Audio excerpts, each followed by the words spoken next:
এই নির্বাচনটা হবে চাঁদাবাজি, ধান্দাবাজি, টেম্পু স্ট্যান্ড দখল এইগুলার বিরুদ্ধে।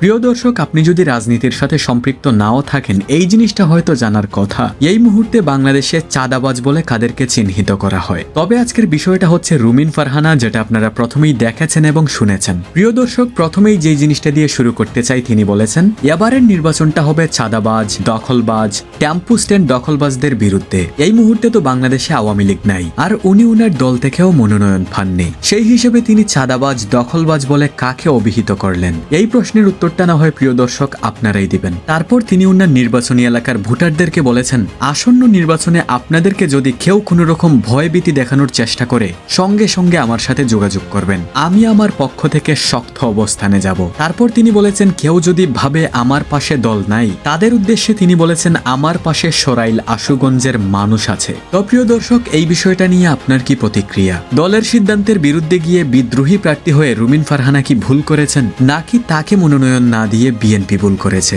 আপনার মতামত অবশ্যই কমেন্ট করে জানাবেন। And please guys, subscribe to our channel.